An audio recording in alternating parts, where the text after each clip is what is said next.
Welcome to Inside Eugene. I'm your student guest host, Jamie Scott. Each episode, we take you behind the scenes of library, recreation, and cultural services to meet the people and programs that make the Eugene, Oregon community shine. In this episode, we're chatting with Oliver Redig, a recreation staff member who helps run the Free Fun for All program, a space for youth and teens to hang out and participate in structured activities during summer weekdays at a few of Eugene's neighborhood parks. Plus, participants get a free lunch each day, provided by Food for Lane County. Oliver notes how the program not only eases the burden on working parents, but also promotes public safety in a number of ways. This episode was recorded out in the field, so please bear with us if there are a few audio discrepancies. Let's get into it. So the first thing I want to know is just like general about this program. Who's it for? What is it? It's for anyone between the ages of 0 and 18, really. What I find is for kids that are looking for something to do, that need to get out of the house. I also feel like the program is for folks that maybe don't have a place to send their kid for childcare or can't pay for a program. This program being free and in a neighborhood is kind of what that program's about.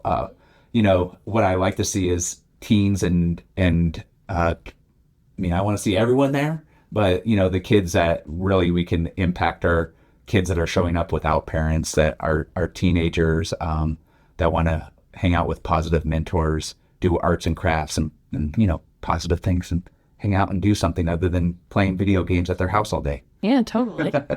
And then, so it's only during the summer. Is that mostly just because of school and like the need for childcare is up during the summer, or are there other events that kind of go on in place of it?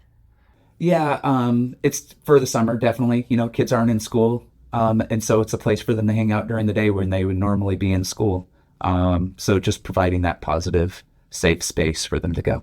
And then during the school year, for that demographic of teens, we do have a Friday night program that runs from 5 p.m.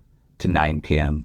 at Peterson Barn called Vibe, which is kind of like the same sort of vibe, except for instead of in a park, we're hanging out inside of a facility. And it's just, we have, again, arts and crafts, awesome staff hanging out, ping pong tables, foosball tables, safe space that we're trying to create for youth, a place for them to hang out. Totally. And then are the parks chosen locations just because they're easy to get to community places, or is there some sort of intention behind that location?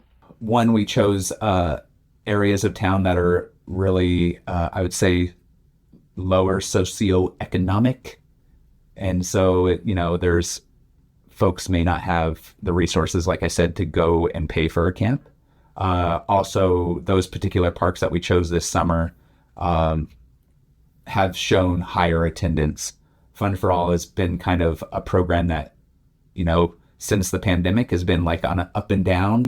But I think this last year, we actually have seen a huge enrollment. The first week between those two parks, we had 150 kids show up. And so that was pretty amazing. And then for events like Fun for All and Fun for All itself, what do you see as the most important part of those programs? Who exactly is it benefiting, and what's the impact of that?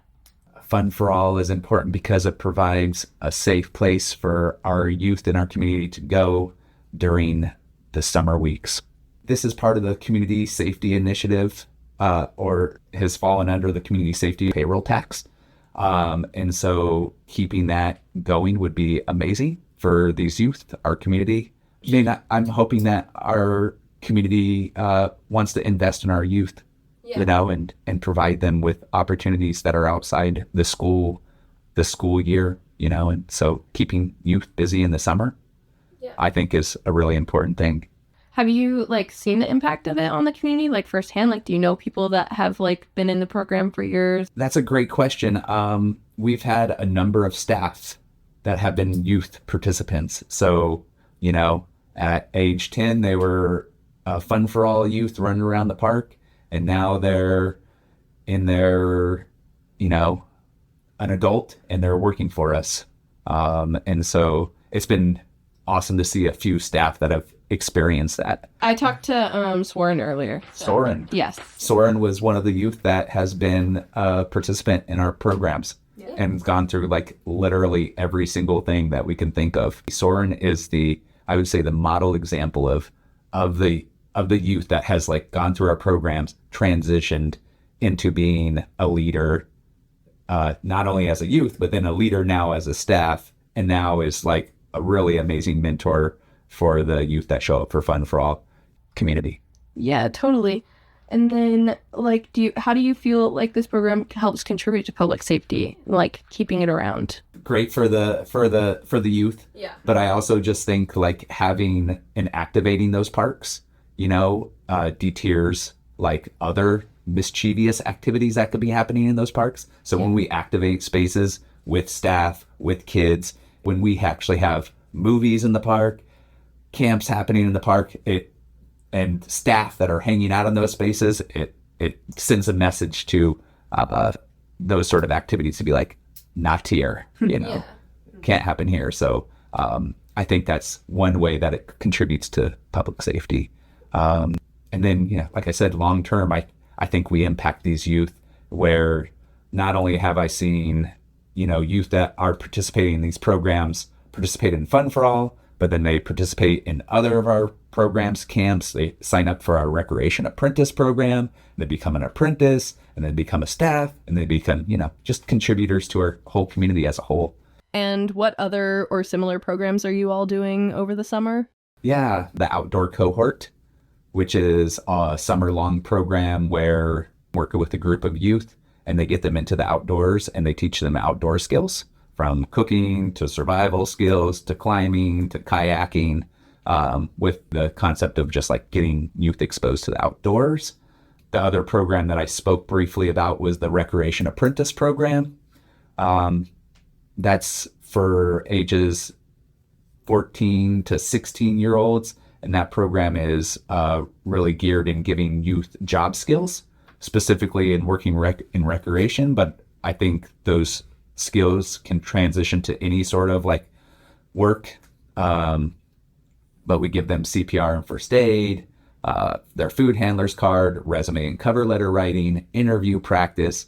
And beyond that, they are actually working in our summer camps throughout the summer. So they're volunteering and working our summer camps as apprentices. A Resolve camp, which is an extension of the Resolve program that happens during the school year, that we're doing two of those camps, but they're doing community service, basically doing community service in our community, going out and picking fruits and vegetables at one of the farms to get into the food banks. A Sources of Strength camp, which is a week-long camp that focuses on mental health. And so they're talking about how to have great mental health, as well as practicing it, as well as being an advocate for their friends, their peers. And then the other program that we're doing this summer is our Mural Apprentice program in conjunction with Cultural Services Public Arts team. But we have a muralist that we're working with, and we're painting a mural downtown, and that's a month-long program. That all sounds super fun. I think that's all I have. Thanks so much for letting me interview you today, Oliver. Yeah, nice meeting you, Jamie, and thanks for doing this. Thank you so much.